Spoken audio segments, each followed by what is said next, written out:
Welcome back to my channel dress and gorgeous. আশা করি তোমরা সকলে খুব ভালো আছো। আজ আরেকটা নতুন ভিডিও নতুন ব্লগ নিয়ে তোমাদের সামনে হাজির হলাম। আজকে তোমরা তো জানো যে গতকাল আমরা বাড়ি ঢুকেছি। আমরা ঢুকলাম তো 5:30টার সময়। তো তারপরে একটু রেস্ট নিয়েছি, সেই ব্লগটাই এখন কন্টিনিউ হচ্ছে। আমি রেস্ট নিয়েছি, একটু 2 ঘন্টা মতন 2-2.5 ঘন্টা মতন ঘুমালাম। এবার উঠেছি, উঠে চা মানে হাজির মুখের সামনে। আর এই জিনিসগুলো না বিশ্বাস করো কি যে স্পেশাল লাগছে। মানে 2 বছর ধরে ওখানে ছিলাম, ওখানে নিজেকে চা বানাতে হতো বা অরিত্র বানিয়ে দিত, ঠিক আছে, নিজেকে ব্রেকফাস্ট বানাতে হতো। তো এই জিনিসগুলো না এখন এখানে দেখছি যে জিনিসটা আরও সামনাসামনি সব হয়ে যাচ্ছে। তো জাস্ট কিছুক্ষণ আগে উঠলাম, চাটা খেলাম, এবার আমরা ব্রেকফাস্ট করবো। আর আজকের দিন একটা স্পেশাল মেনু হয়েছে। সেই স্পেশাল মেনু হচ্ছে লুচি আর ঘুগনি। ঘুগনি পাঠিয়েছে আমাদের কাকিমা, মানে আমার কাকি শাশুড়ি। তিনি নিচের ফ্ল্যাটেই থাকে, আমাদের তো ফ্ল্যাট, তো নিচের ফ্ল্যাটে কাকি শাশুড়ি থাকে।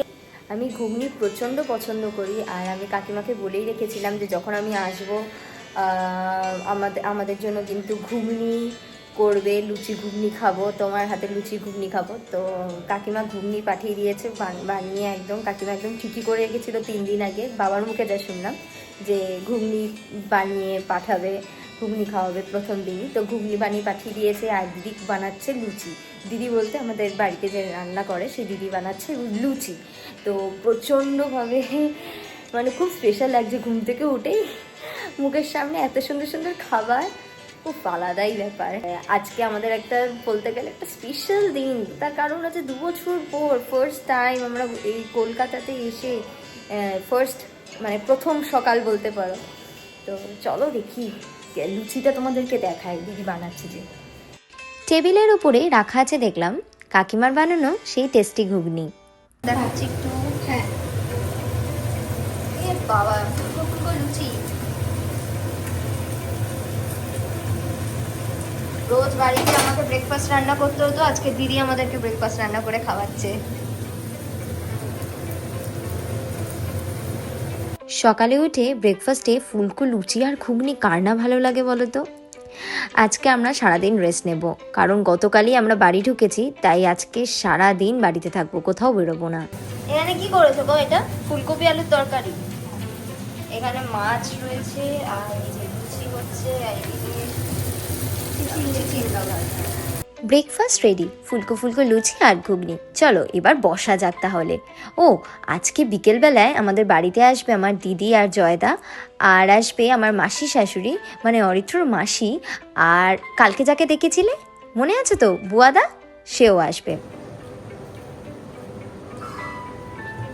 সকালের ব্রেকফাস্ট চলছে, আর এদিকে দিদি বানাচ্ছে আমাদের মেকার লুচি মেকার। হ্যাঁ, খুব সুন্দর সুন্দর ফুলকো ফুলকো লুচি বানিয়েছে, আর কাকিমার হ্যাঁ এটা দিয়েছে হচ্ছে, ঘুগনিটা দারুণ বানিয়েছে। হ্যাঁ। ব্রেকফাস্ট শেষ করে এলাম একটু ছাদে, অনেক দিন পর। আজ সেরকম বাড়িতে কোনো কাজ নেই তো, তাই এরকমই ঘুরে বেড়াচ্ছি আর কি। জামা কাপড়ও এসে ওয়াশিং মেশিনে দিয়ে দেওয়াতে অনেকটাই কাজ কমে গেল। কাল অনেক সকালে বুয়া দাদা বাড়ি ফিরে গিয়েছিল, মানে আজ সকালে, যাই হোক, তাই বললো একেবারে একটু ঘুম দিয়ে রেস্ট নিয়ে আসবে বিকেলের দিকে। তখন ভাবছি একটু বিরিয়ানি অর্ডার করে নেব, অনেক দিন কলকাতার বিরিয়ানি খাওয়া হয়নি। এই আওয়াজগুলো অ্যাকচুয়ালি কিন্তু আমি ইউএসএতে মিস করি। আজ অনেক দিন পর এই আওয়াজগুলো শুনতে খুব ভালো লাগছে। সকাল থেকে ওয়েদারটা দেখো কিরকম জানি ঝিমিয়ে রয়েছে, পুরো মেঘলা হয়ে রয়েছে। আমরা আসার আগেই শুনছিলাম কলকাতাতে নাকি বৃষ্টি হয়ে পুরো ভাসিয়ে দিচ্ছে। আশা করি এইবারে পুজোটাতে এরমভাবে ভাসাবে না।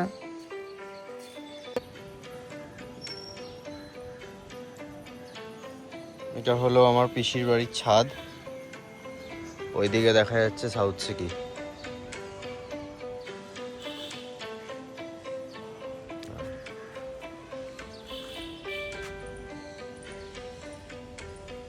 এটা হলো ডায়মন্ড সিটি। এই যে বাড়ির সামনেই আমাদের প্যান্ডেল, দেখো অলরেডি প্যান্ডেল ফাটানো হয়ে গেছে, তিরপল পড়ে গেছে। এখানে ধুমধাম করে, এটা বারোয়ারি পুজো আর কি। ছোটোবেলা থেকেই দেখছি আমাদের সকাল পুজোর সময় সকাল হয়ই হচ্ছে ঢাকের আওয়াজে। এখানে 4 দিন হই হই করে পুজো হয় একদম। আর বেশ ভালো লাগে। চলো এবার ঘরে যাওয়া যাক, অনেকক্ষণ ধরে এই ছাদে ঘোরাঘুরি করছি। একবার একটু কাকিমার ঘর থেকেও ঘুরে আসি, আসার পর থেকে আর কাকিমার ঘরে যাওয়াই হয়নি।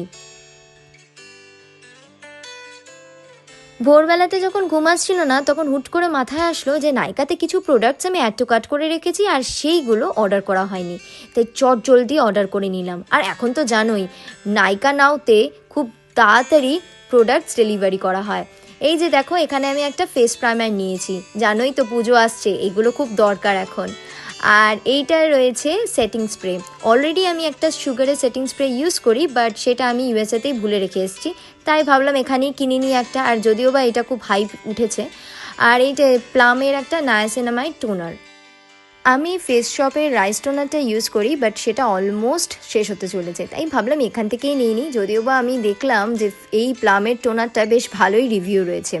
আর এটা তো জানোই, আমাদের চোখের নিচে যে ডার্ক সার্কেলস, মানে সারাদিন রাত জেগে যে মোবাইল ঘাঁটি, সেটাকে লোকানোর জন্য এই জিনিসগুলো লাগেই। যাই হোক, এই কটা আমি শপিং করেছি। এই জামা পরে একদমই না। আমার দিদি পরে আছে কি সুন্দর একটা জামা, টপের উপরে maxi. This is the new trend. বন্ধ করে দিচ্ছি ফোনটা আমি। আর বাচ্চাটার উপরে নির্যাতন করছে। ইস, সত্যি এইটা খাবার? কোথায় খাওয়াবে? বিরিয়ানি? আমি জামা কাপড় ছাড়িয়ে ছেড়ে জামা কাপড় পরে। একটু আগে যাদের দেখলে তারা হলো আমার দিদি জিজু আর আমার ছোট্ট মিহু। আর ইনি হচ্ছেন আমার মাসি, মানে মাসির শাশুড়ি, বুয়ামা আর বুয়াদা। আর এখন আমরা কি খাচ্ছি বলো তো, যেটা তোমাদের বলেছিলাম সকালে, মনে আছে তো? হ্যাঁ হ্যাঁ, বিরিয়ানি, কলকাতার বিরিয়ানি। এতদিন পর দারুণ লাগছে খেতে। যাই হোক, আজ সেরকম ভিডিও বানাতে পারলাম না, কারণ এতদিন পর সবার সাথে দেখা হয়ে প্রচুর গল্প বাকি ছিল। আশা করি তোমাদের এই ছোট্ট ভিডিওটা ভালো লেগে থাকবে। আর ভালো লাগলে একটা লাইক করে দিও, আর নতুন বন্ধুদেরকে অনুরোধ করব একটা সাবস্ক্রাইব করে দিতে। সকলে ভালো থাকো, সুস্থ থাকো। খুব শিগগিরই দেখা হচ্ছে আরও একটা বাড়ি ফেরার গল্পের এপিসোড নিয়ে। টাটা।